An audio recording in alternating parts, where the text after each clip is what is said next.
تخيل، تركوا القصور، تركوا المنازل، تركوا النعيم، أبناء عز، تركوا كل شيء ودخلوا كهفا موحشا مظلما، لكن فيه شيء واحد ترى تحتاجه في لحظة من اللحظات، تحتاجه في لحظة ما عندك غيره. يا أماه، ألا تعلمين أن عمر بن الخطاب قد منع هذا الأمر في مرسوم وقانون ممنوع؟ قالت إن عمر لا يرانا، وبنص الطريق يقول يا رب أهم شيء أنت راضي عني، إن لم يكن بك غضب علي فلا أبالي. الله معاه وينشر، نعم، لا يمنع أن الله معك أنك لن تموت، لن تؤذى، لن تمرض، هذا مو صحيح. كل الناس يمرضون حتى الأنبياء، كل الناس يموتون حتى الأنبياء، والكثير منهم قتل من الأنبياء مع أن الله معهم. يا أبا بكر، يا عمر، يا عثمان، يا علي، يا أبا عبيدة، يا عبد الرحمن بن عوف، يا كبار أصحاب النبي، إذا شفتم هذا الرجل اطلبوا منه أن يدعو الله عز وجل لكم. يا موسى هلكنا، قال كلا إن معي ربي سيهدين. السلام عليكم ورحمة الله وبركاته. بسم الله الرحمن الرحيم، الحمد لله والصلاة والسلام على رسوله وعلى آله وصحبه، أما بعد. جزاه الله خير المقدم، ذكر وأحسن الظن، لكن نصيحة مني لكم. الإنسان ربما سبق البعض منكم في أشياء كثيرة. إحسان الظن شيء، واتخاذ الأحياء قدوة مطلقة شيء آخر، فإن القلوب تتقلب، والحي لا تؤمن عليه الفتنة. قد تأخذ من الناس شيئا حسنا لا بأس، لكن لا تجعل في نفسك أن هناك شخصا في هذه الحياة كل ما يقوله حق وكل ما يفعله صدق وكل ما انتبه، فهذه من فتن هذه الحياة. إذا أردت أن تتأسى فتأسى برجل مات على خير، وتأسى به أيضا في الخير، ليس في كل شيء أيضا. القدوة المطلقة لشخص واحد فقط، محمد صلى الله عليه وآله وسلم. لقد كان لكم في رسول الله أسوة حسنة، ما عداه يؤخذ ويرد، أما الحي لا تؤمن عليه الفتنة. نقطة وأول السطر. سل الله الثبات لك وله. ففي هذه الحياة وكلما طال بنا الزمن تزداد الفتن اسودادا وظلمة، إلى أن يأتي زمان الفتن تصير فيها كقطع الليل المظلم، ما في نور بينها، قطع ليل مظلم. يصبح الرجل مؤمنا ويمسي كافرا، مو يمسي ناقص إيمان، لا، يصبح مؤمنا ويمسي كافرا. شوفوا التقلب، وضع يخوف، مو ينقص الإيمان ويضعف، يا ليت. يصبح مؤمنا ويمسي كافرا، ويمسي مؤمنا ويصبح كافرا. ولهذا نعيش في هذه البقعة من الأرض في زحام الحياة، مشاغل الدنيا، كثرة الهموم. كل واحد فينا الآن لو فتشت في قلبه عنده هموم، كل واحد فينا. بل الغريب حتى الصغار هذه الأيام عندهم هموم، صغار سن. كيف هذا وصلت في هذا الجيل؟ نعم، حتى الصغار، الكل عنده من الهموم ما فيه. بل البعض منا يقول لو وزعت همومي على أهل الأرض لم يطيقها. كلنا لهذا نحتاج جلسة أن نعيش فيها مع الله، نعم، ننسى كل شيء، أخرج كل شيء خارج المسجد. الآن أنت الآن في بيت من بيوت الله، أنت في مكان يحبه الله، أنت في خير البقاع عند الله عز وجل. أنت الآن بإذن الله أنا معك، ملائكة تحفنا، وتبدأ تتنادى ملك بعد آخر، فانسى كل شيء من الدنيا الآن واجلس في هذه اللحظات وارجع إلى آلاف السنين، رجل عنده زوجة، وهذه الزوجة أنجبت له طفلا بعد سنوات طوال وهو كبير في السن، شيخ كبير ما عنده إلا هذا الطفل، وعنده زوجة. هذه الزوجة أرسلها في سفر إلى بلاد قاحلة. كلنا سمعنا القصة، لكن الليلة سنعيشها. عش هذه القصة. رجل يأتي إلى وادي، وأي واد أطرافه جبال صماء، المكان موحش، والله إن المكان كان موحشا بحق، لا نبات، لا مياه، لا حياة، لا مسكن، لا صوت بشر، أرض غير ذي زرع، ما في حياة أبدا، أرض ميتة. ويترك طفله الرضيع، اللي أب وعنده طفل رضيع يفهم هذا الكلام، ما يقدر يتركه في مكان عام إلا ويسأل عنه ويتأكد محتاجين شيء، كل شيء عندكم. تخيل في صحراء أقل ما فيها في الليل تعدو الذئاب، أقل شيء، هذا أقل شيء يحصل بالليل، ذئاب تمر على هذا المكان، والذئب لا يدع شيئا. تخيل يدعهما ويودع ويمشي راجع فلسطين، وتناديه الأم: يا إبراهيم، يا إبراهيم، ولا يلتفت. لمن تتركنا؟ لمن تتركنا؟ وهو يمضي ولا يرد عليها ولا يلتفت، حتى قالت: الله أمرك بهذا. كلمة ثقيلة، الله أمرك بهذا. أيضا لم يلتفت، لكن القلب التفت، قال: نعم أمرني ربي الله. قالت: إذن فاذهب، فلن يضيعنا الله، فلن يضيعنا الله. شلون عاشت هاجر؟ مو يوم ولا يومين ولا 3 أيام وهي في هذا المكان الموحش. أبيك تتخيل في الليل صوت الذئاب، وهي تحضن ولدها، وفي النهار شمس حارقة وهي تظلل ولدها ورضيعها، والماء تنفد قطراته آخر قطرة، وتركض الأم المسكينة بين الصفا والمروة وهي تنادي: هلا هل من مغيث، ألا هل من مجيب، ولا تسمع إلا صدى صوتها وطفلها الذي يبكي في وسط الوادي. والله مرمر مخيف. شلون إبراهيم طاوعته قلبه لأن الله أمره. إبراهيم يعيش مع الله ولله من أول وهو فتى، جعل نفسه لله. ترى أفضل نبي إبراهيم، أفضل نبي بعد محمد صلى الله عليه وسلم. إذا جئنا نرتب الأنبياء محمد ثم مباشرة إبراهيم. اتخذ الله إبراهيم خليلا. وهي تذكر كلمات زوجها: أمرني ربي بهذا. تروح تسعى وتسعى وتسعى. القصة لن نكملها، لكن من الذي نجاها؟ إنه الله. ومن يتق الله يجعل له مخرجا. شلون المخرج؟ على الأقل تمر قافلة. لا والله ما مرت قافلة. على الأقل أي شيء يصير، ينبع ماء بروحه. لا ما صارت. المخرج سيد الملائكة ينزل لأجلك أنت والطفل، مو ملك عادي، سيد الملائكة. ومن يتق الله يجعل له مخرجا ويرزقه من حيث لا يحتسب. ومن يتوكل على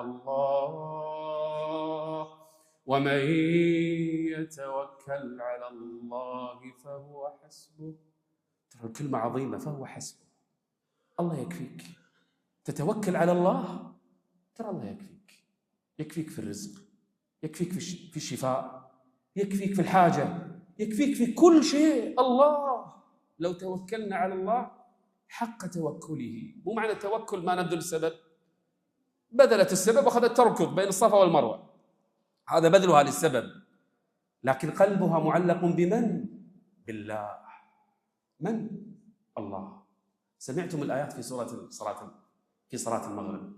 هو الله، هو الله الذي لا إله إلا هو، الملك القدوس السلام المؤمن المهيمن العزيز الجبار المتكبر، سبحان الله عما يشركون. هو الله الخالق البارئ المصور، له الأسماء الحسنى، يسبح له ما في السماوات والأرض، وهو العزيز الحكيم. إبراهيم نفسه، إبراهيم الخليل عليه السلام، لأن عاش مع الله. كل الناس تركوه بعد مع النمرود، اصطفوا مع النمرود، باعوه كل الناس، ترى ما عنده أحد. حتى ولد أخيه اللي كان مؤمن لوط عليه السلام كان صغير، وزوجته شنو تسوي؟ مسكينة. كلهم ربطوه لحرقه، تركه الحبيب، تركه الصديق، تركه الجار، تركه الزميل الصبا، باعوه كلهم. بل الغريب حتى أمه وأبوه، حتى أمه وأبوه يجلسون يشاهدون كيف يحرق ابنهم. الأم رق قلبها، لكن بالنسبة لها دينها أعظم. الأب ما رق قلبه، ينظرون لابنهم كيف يحرق. وتخيل هذا الشاب اللي تجمع أهل الأرض على حرقه، كل أهل الأرض، مو بس أهل الأرض، حتى بعض الزواحف كانت تنفخ النار لأجل أن يحرق إبراهيم. شياطين الجن، شياطين الإنس، بعض الحيوانات، كلها تآلبت على من؟ على شاب بروحه. فيرسل الله له وهو مقيد قبل أن يرمى في النار جبريل: يا إبراهيم ألك إلي حاجة؟ تبي شيء؟ والله نفخة من جبريل تدمرهم كلهم، صيحة منه تصعقهم جميعا، جناح، طرف جناح من أجنحته، طرف جناح يقلب الأرض بمن عليها. ومع هذا يقول: لك لا أريد منك شيئا يا جبريل. إبراهيم ما لك؟ جبريل هذا. قال: أما إليك فلا، لست بحاجة لك يا جبريل، أما إلى الله فنعم، حسبي الله ونعم الوكيل، حسبي الله ونعم الوكيل. ليش تخاف؟ قولها من قلبك: حسبي الله ونعم الوكيل. لو تجمعت أمم الأرض على أمة الإسلام لا تخافون، كل واحد من قلبه يقول: حسبي الله ونعم الوكيل. قالها إبراهيم وقالها أصحاب النبي، وكل من قالها نجاه الله، بس من قلب يقولها: حسبي الله ونعم الوكيل. ورمي إبراهيم في النار، قلب الله نظام الكون من أجل إبراهيم. ما تبي جبريل؟ أغير لك نظام الكون، أخلي النار ما تحرق، هذه النار التي تحرق كل شيء من أجلك يا إبراهيم، وغير نظامها، أجعلها ما تحرق، أجعلها بردا وسلاما عليك. قلنا يا نار كوني بردا وسلاما على إبراهيم. الله يجعل الضرر اللي بيجيك، يجعل المنع فيه. ترى أرادوا قتله بالنار، وجعل الله المنفعة بهذه النار، صارت بردا وسلاما عليه. شوف قدرة الرب. كن مع الله ولا تبالي، خل قلبك مع الله، خل توكلك على الله. تطلع كل يوم الصبح: بسم الله توكلت على الله، لا حول ولا قوة إلا بالله. والله لو توكلنا مثل توكل، شفت الطير كل يوم الفجر تطلع من عشاشة، حتى بالبرد القارس تروح تبحث عن طعام، ولا في الأمطار تختبئ، وبعدين كل ما خف المطر راحت شوي ورجعت. هذا الطير يتوكل على من؟ على الله. لو نتوكل على الله مثل هذه الطيور لرزقنا كما يرزق الله هذه الطيور.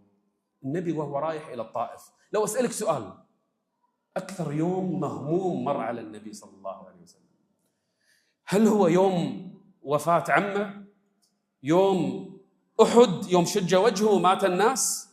تدري أصعب يوم عليه أي يوم كان؟ يوم الطائف. هو أصعب يوم مر على النبي، لأنه لما شبه فقد الأمل بأهل مكة قال أبحث لي، للحين ما راح المدينة، أبحث عن أمة ثانية يمكن تستجيب لهذا الدين. قال ما في أقرب من الطائف، في صلة نسب وقرابة، وبعدين ناس يعرفهم النبي، في علاقة سابقة، وبعدين قريبة من مكة، بعدين ما لهم سلطة أهل مكة عليهم. قال هذه فرصتي، طائف.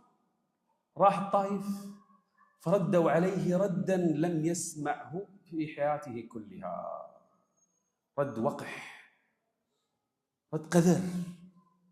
تخيل وهو يمشي، شفت مكة والطائف شلون بعيدة، جبال، راح لها مشي.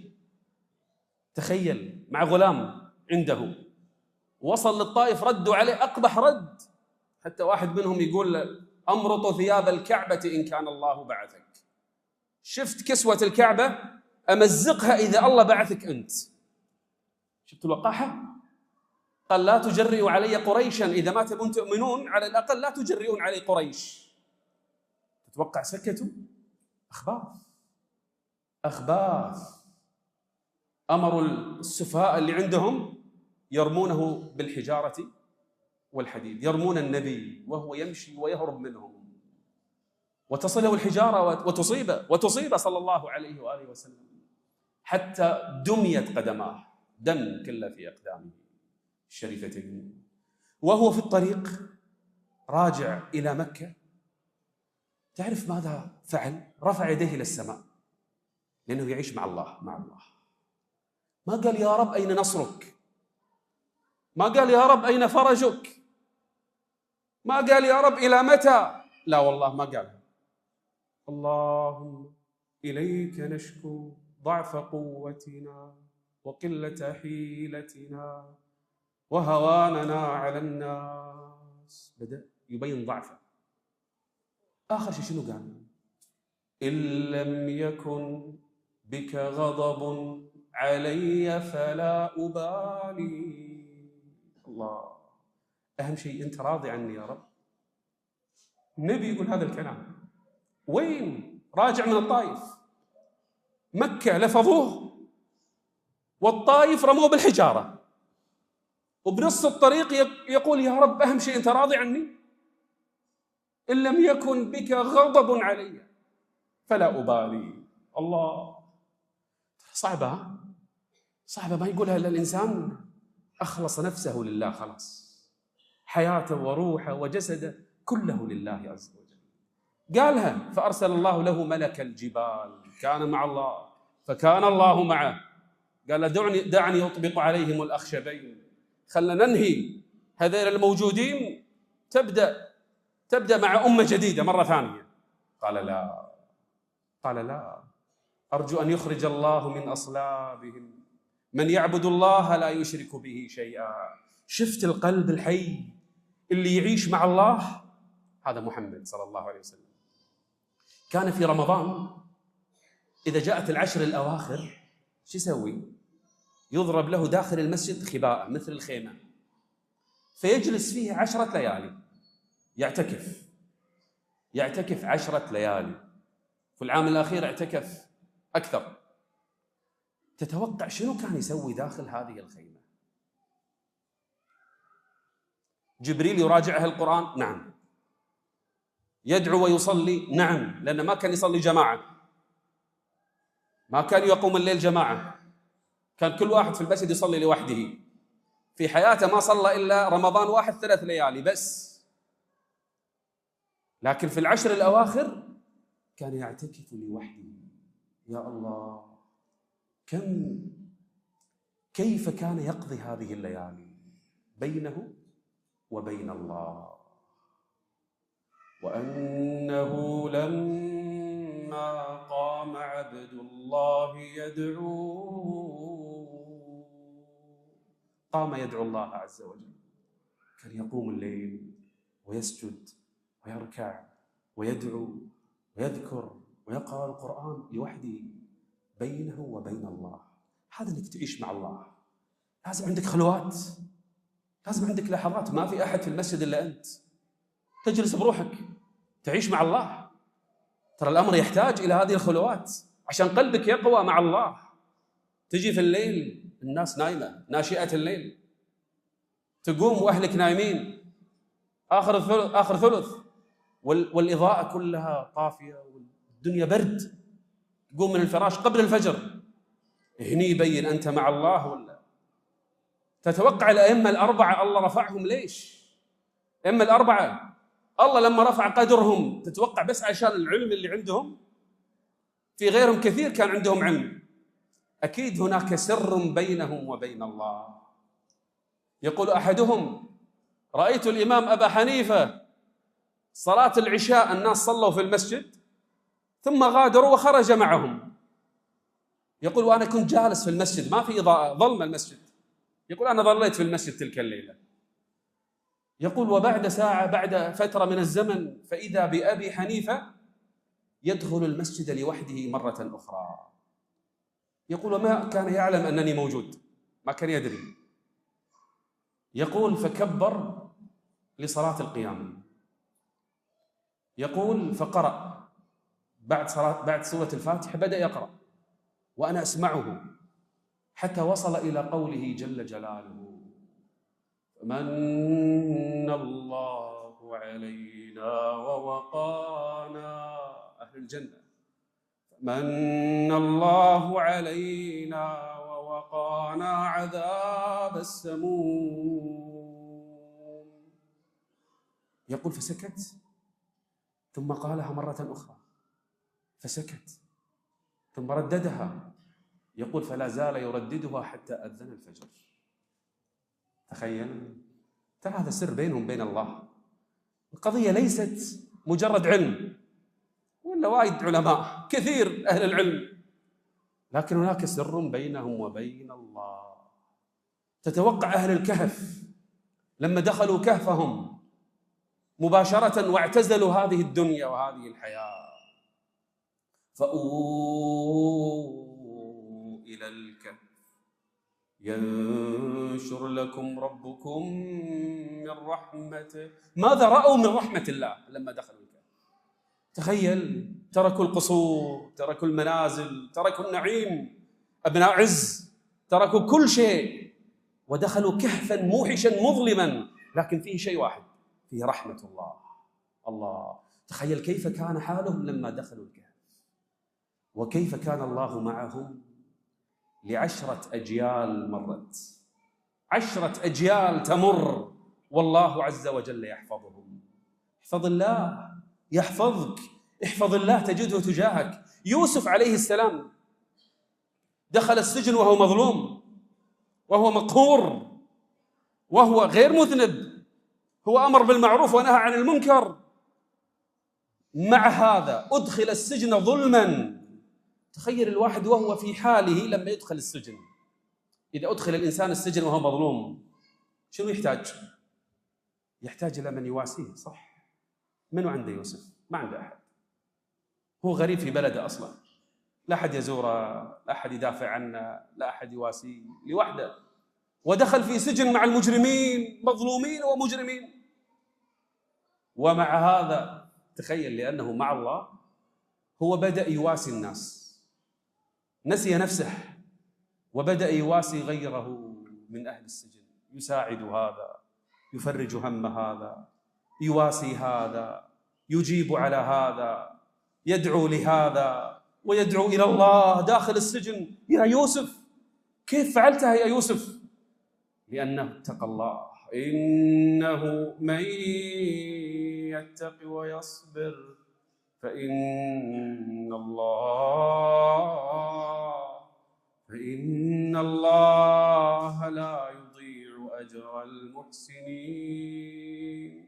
يا أحباب اللي طالع الدنيا اليوم، أحيانا تقرأ الأخبار، أحيانا تتذكر همومك، أحيانا تفكر في المستقبل وتقلق، تقول والله شلون عايشين احنا في هذا الزمن؟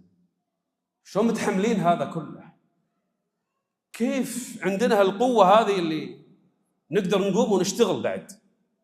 ونكدح من كثرة الهموم وكثرة المصائب. لهذا كلنا محتاجين إلى لحظات يخلو القلب بيننا وبين الله. رجل مع امرأة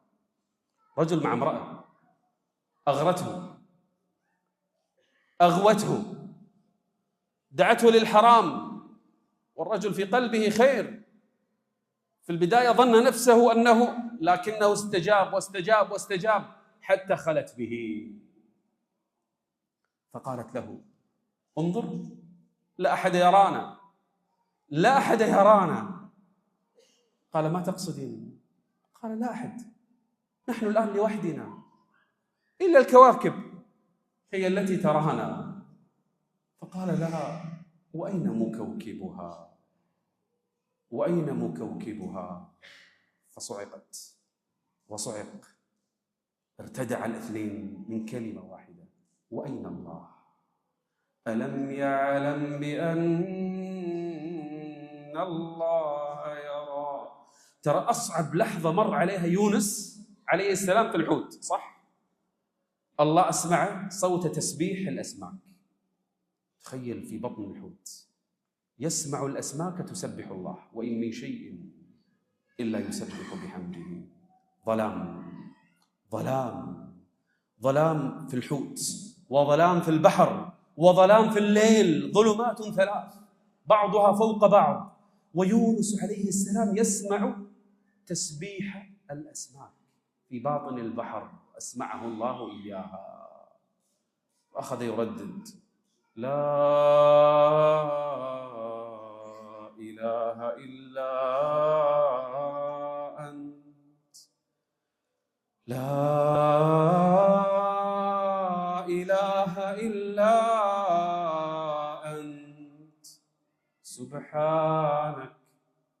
سبحانك إني كنت من الظالمين. وظل في بطن الحوت الله أعلم كم، يوم، يومين، 3، 4، هذا علمه عند ربي، ما ندري كم، لكن وصل إلى النهاية. ولولا أنه كان من المسبحين،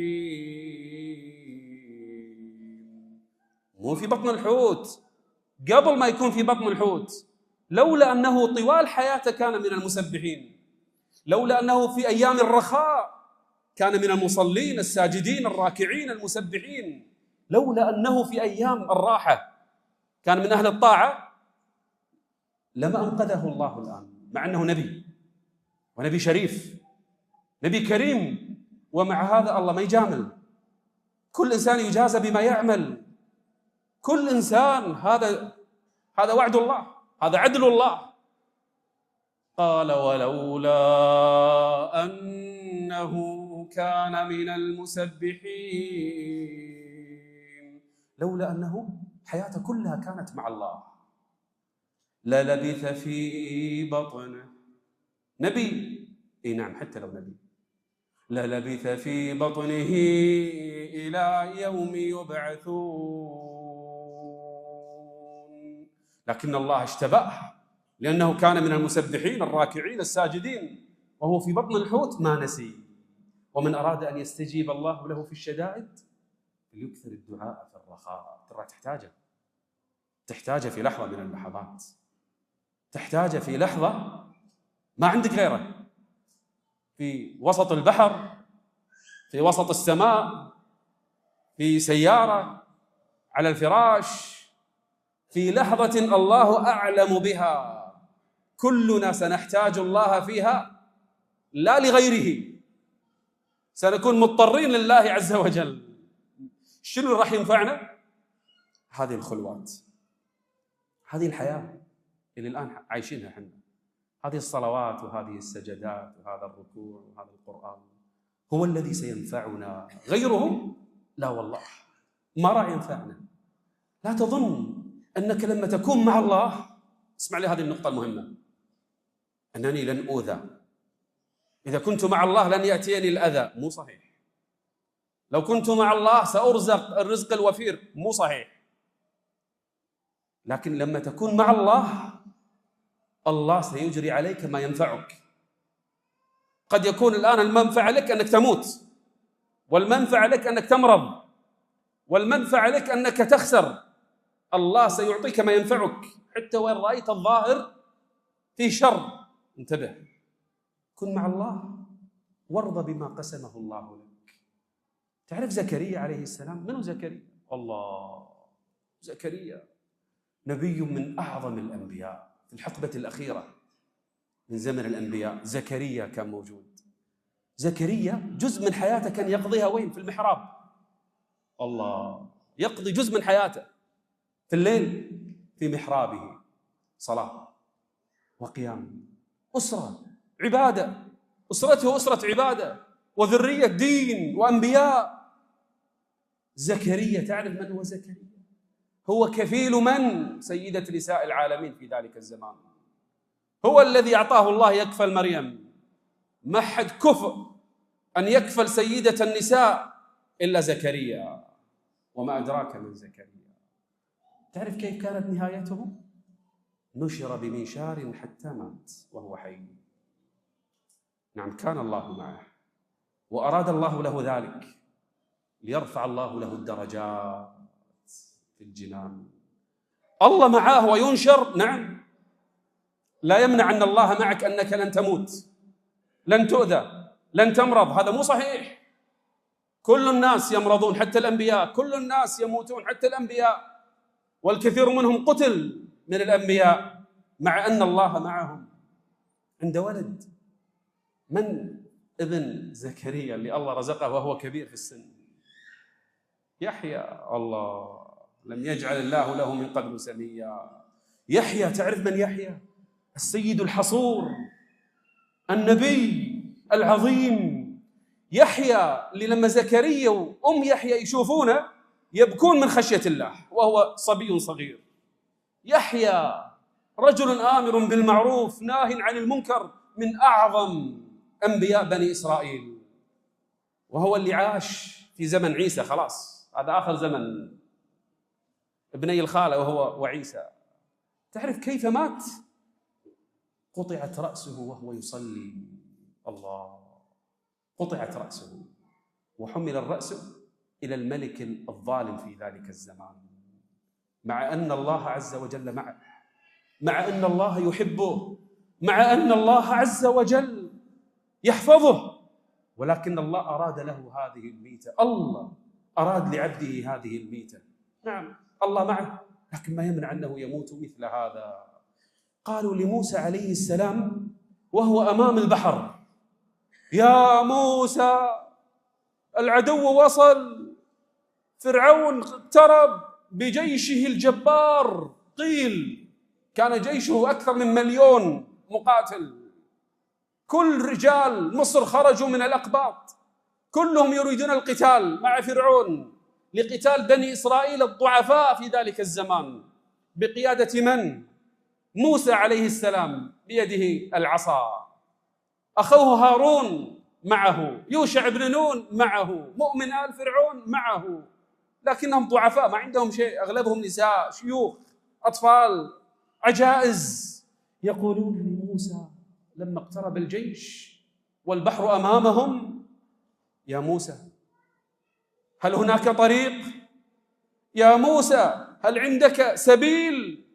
يا موسى، هل هناك خطة للنجاة؟ يا موسى، هلكنا. قال: كلا كلا، إن معي ربي، إن معي ربي سيهدين. كلا إن معي ربي سيهدين. الله معي، والله لو كان العدو من ورائي والبحر أمامي، معي رب العالمين. الله جعل البحر اللي راح يغرقون فيه ما حد كان يتوقع. كانوا يتوقعون أن تجي أي شيء، ملائكة تنزل من السماء، طيور تأتي من السماء، أي شيء إلا البحر. لكن الله فرج لهم من حيث لم يحتسبوا. نبينا صلى الله عليه وسلم في الكهف. الآن نعيش الكهف مرة ثانية. في الكهف كان هو فقط مع أبي بكر، والكهف ما كان يعني مجوف تجويف كبير، تجويفه بسيط. هذا الغار الذي كان فيه النبي وأبو بكر تجويفه كان صغيرا، لم يكن فيه مدخل كبير.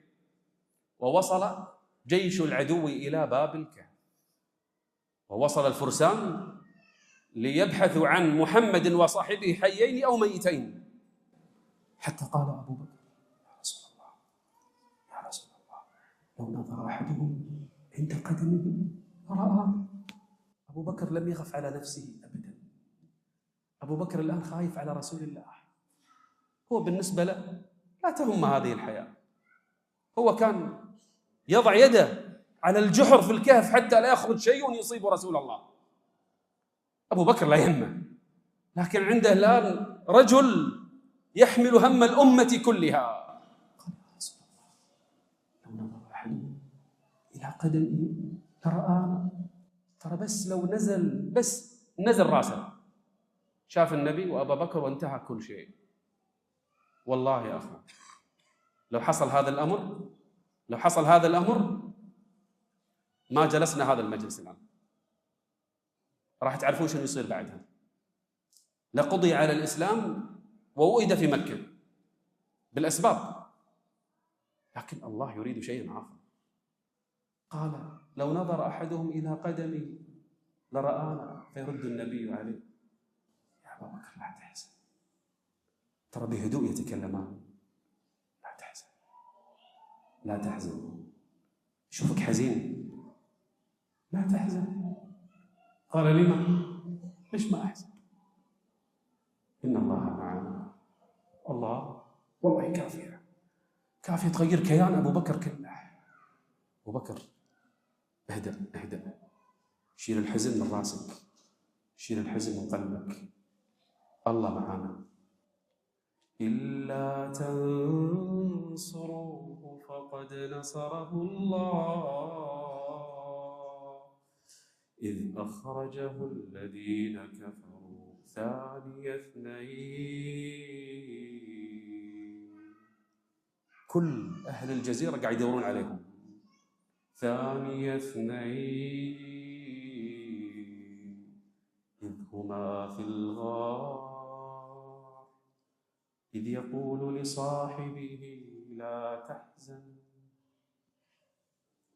ترى كلمة كبيرة. ليش زعلان؟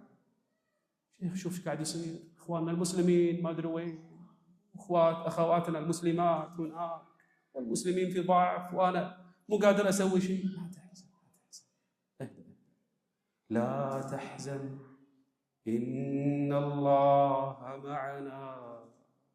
ليش الوضع اللي احنا فيه اصعب من الوضع اللي كان في رسول الله ابو بكر؟ لا والله، اللي كان في ابو بكر ورسول الله اصعب وضع. الأمر ما كان يحتاج إلا أن واحد من اللي على الفرسان ينزل، بس واحد ينزل ينتهي الأمر كله. وهو النبي يقول بكل هدوء وثقة: لا تحزن إن الله معنا. فأنزل الله سكينته عليه. في الغار نزلت السكينة وأيده بجنود لم تروها. حتى العنكبوت صار جندي من جنود الله، غصبا عليك تنفذ ما يأمرك الله به. الملائكة معه، جنود لم تروها. وجعل كلمة الذين كفروا السفلى. كلها 8 سنين، كلها 8 سنين بس، وإذا به يرجع فاتحا مكة. وجعل كلمة الذين كفروا السفلى وكلمة الله هي العليا والله عزيز حكيم. والله لما تشوف هموم الأمة نصيحة أخ، اهتم بس لا تحزن. خل عندك ثقة، خل عندك يقين. ليش؟ إن الله معنا. دائما نقولها. لو قال لك الطبيب للأسف التحاليل تقول إن معك مرض خطير، لا تحزن، وقلها إن الله معنا. لو جاءك المدير وقال لك يا فلان استغنينا عنك في العمل، لا تحزن، قلها من قلبك، إن الله معنا، لو أغلقت الدنيا كل أبوابها لا تحزن، وقل دوما إن الله معنا. الله اللي أطعم هاجر وابنها إسماعيل في أرض غير ذي زرع قادر أن يطعمك في مكان مليء بالخيرات، فلا تحزن وكن دائما واثقا من ربك. أصحاب الغار، الحين الكهف الثالث، الكهف الأول، الكهف الثاني، شوف الكهف الثالث. الكهف الثالث اللي ثلاثة دخلوا الغار وسقطت صخرة عظيمة وأغلقت الغار عليهم. والله لو ظلوا 100 سنة يدفعون الصخرة لما تحركت، ما يقدرون، بل لو مئات ضعفهم ما استطاعوا تحريك الصخرة العظيمة هذه، ما يقدرون. الصخرة أغلقت الغار، أغلقته، خلاص ميتين لا محالة. لكن لأن هذيل الثلاثة، شوف، مو كل حياتهم مرت عليهم فترات عاشوها مع الله نجاهم الله عز وجل، لحظات بحياتهم، وكل واحد تذكر هذه اللحظات التي عاشها مع الله. هذا في بر والديه، عياله يبكون بس ما يسقيهم ولا يطعمهم حتى يطعم أمه وأبوه. الله، شوف القلب مع الأم والأب. وهذا الأمين اللي يجمع الأموال تلو الأموال لرجل راح سنوات، حتى إذا رجع أعطاه المال وأرباحه كلها. منو مثل هذا الرجل في الأمانة؟ من يدري عن هذا المال إلا الله. والثالث الذي كان يحلم بفتاة فلما خلا بها وتذكر ربه تركها لله عز وجل. من يفعل هذا الشيء إلا إنسان فعلا عاش لحظات مع الله عز وجل. فلما تذكروا هذه اللحظات تحركت الصخرة بنفسها وفرج الله عنهم. نحن أولياؤكم في الحياة الدنيا، نحن أولياؤكم في الحياة الدنيا وفي الآخرة ولكم فيها ما تشتهي أنفسكم. يعني في الدنيا الله وليه اللي مع الله. يوم من الأيام يصدر عمر بن الخطاب مرسوم، وهذا المرسوم فيه ممنوع منعا باتا خلط الماء باللبن عشان ما تكثر اللبن وتبيعه، ممنوع. عمر أسس دولة رضي الله عنه، عمر حط قوانين. عمر لما رسخت الدولة بدأ بالمراسيم. من القوانين ممنوع الغش، هذا ممنوع.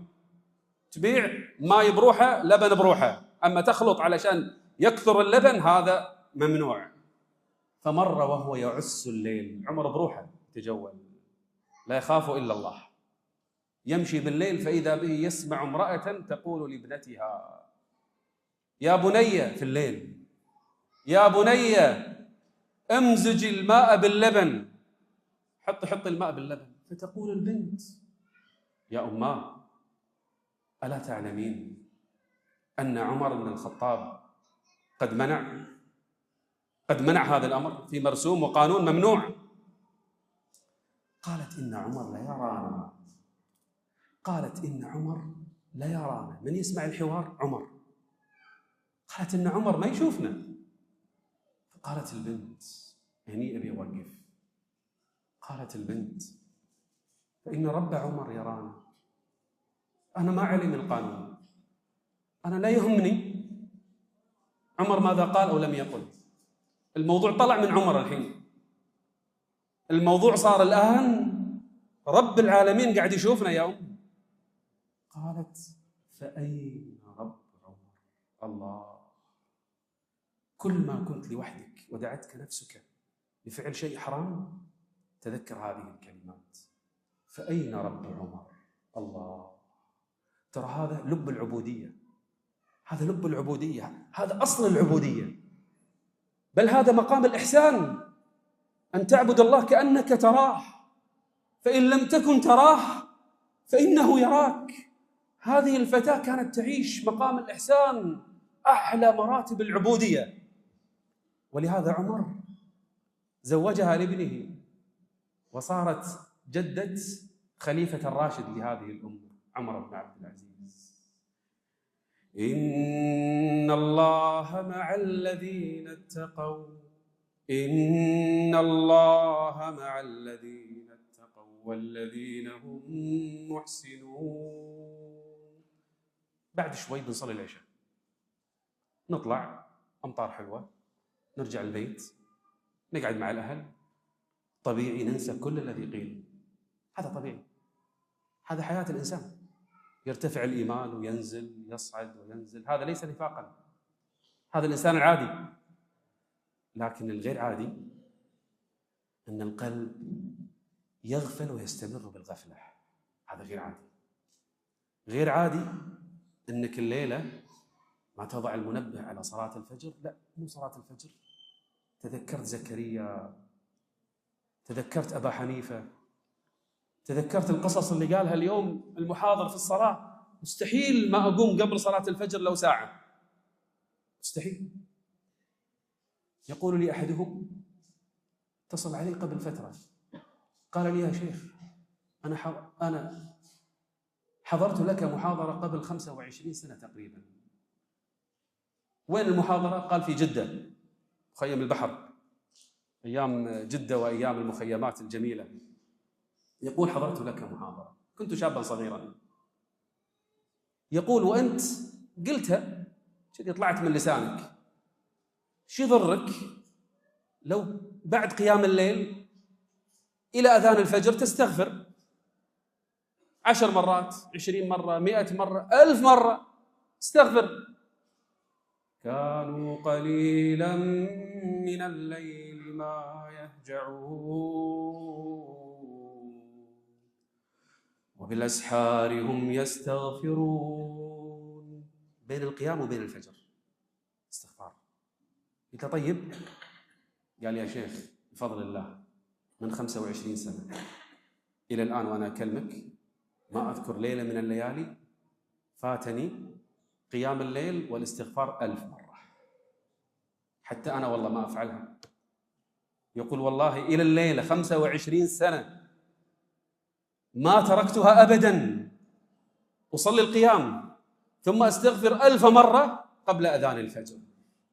أمن هو قانت آناء الليل، قانت آناء الليل ساجدا وقائما يحذر الآخرة ويرجو رحمة ربه. في رجل زمن النبي صلى الله عليه وسلم، أهل بلده ما يعرفونه، إنسان عادي جدا، لكن كان قوام بالليل. سمع بالإسلام فدخل في الدين، فذهب بعض أصحابه إلى رسول الله حتى يصحبوه، أما هو لم يستطع، لأن كان عنده وهو الذي يرعاها.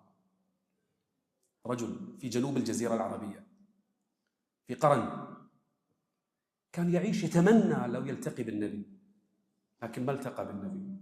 يسمع الناس يأتونه بالأخبار، ماذا قال لكم الرسول؟ يسمع ويتعلم، كل ما واحد راح حق النبي ورجع يتعلم منه، مشتاق قلبه لرسول الله، لكن ما استطاع، أمة موجودة وضعيفة ومريضة، وكان يرعاها لوحده، وكان يقوم الليل ويصلي الصلاة ويذكر الله ويدعو الله، ولم يلتقي بالنبي.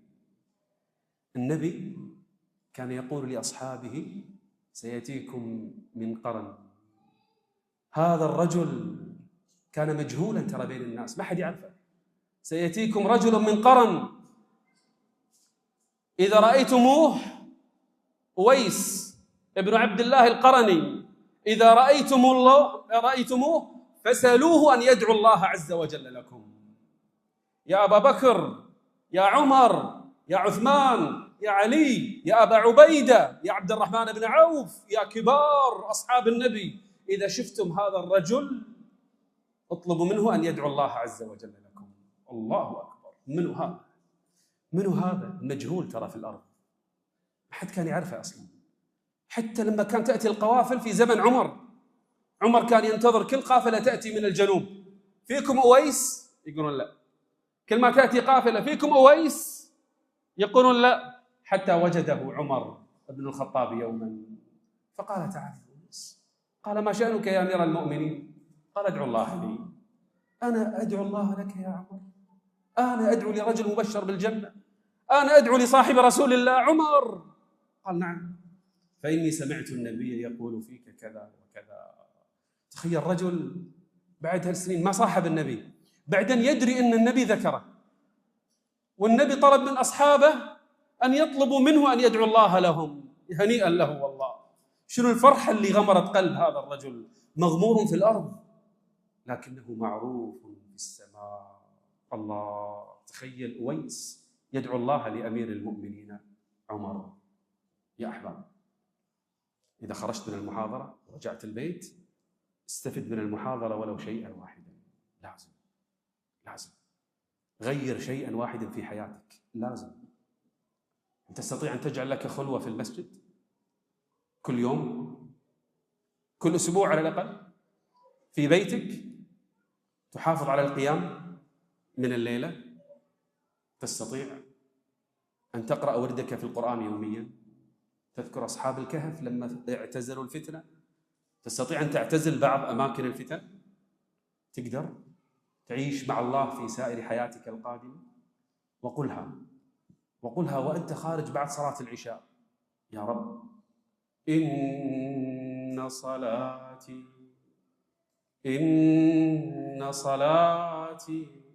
ونسكي ومحياي من اليوم ومحياي ومماتي لله. أبي تطلع من المحاضرة هذا شعارك.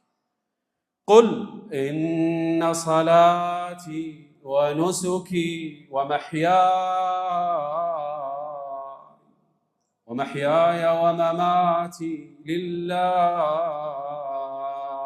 لله رب العالمين لا شريك له وبذلك أمرت وأنا أول المسلمين. أريد أن أشكركم في النهاية قبل الختام على حضوركم هذه المحاضرة في رغم الأجواء الصعبة، وأشكر أيضا النساء خاصة اللي مسكينة يمكن حتى أولادها جابتهم معها. هذا كله بإذن الله عز وجل في ميزان حسناتنا جميعا. وأشكر المنظمين في مسجد حمزة، هذا المسجد الذي صار علما الآن في إسطنبول على هذه المحاضرات الإيمانية والتربوية والثقافية والإرشادية. أسأل الله أن يبارك في جهود أهل هذا المسجد وأهل هذه البلد التي وفروا مثل هذه المحاضرات وسهلوا لحضورها ونشرها بين الناس. أسأل الله أن يبارك في الجميع ويكتب لهم خير الجزاء. اللهم أعز الإسلام والمسلمين، اللهم أعز الإسلام والمسلمين، اللهم أعز الإسلام والمسلمين وأذل الشرك والمشركين ودمر اللهم أعداءك أعداء الدين. اللهم اغفر لنا ذنوبنا وإسرافنا في أمرنا وثبت أقدامنا. اللهم يا مقلب القلوب يا مقلب القلوب يا مقلب القلوب ثبت قلوبنا على طاعتك. اللهم ثبت قلوبنا على طاعتك. اللهم ثبت قلوبنا على طاعتك. وصلى الله وسلم على نبينا محمد وعلى آله وصحبه أجمعين.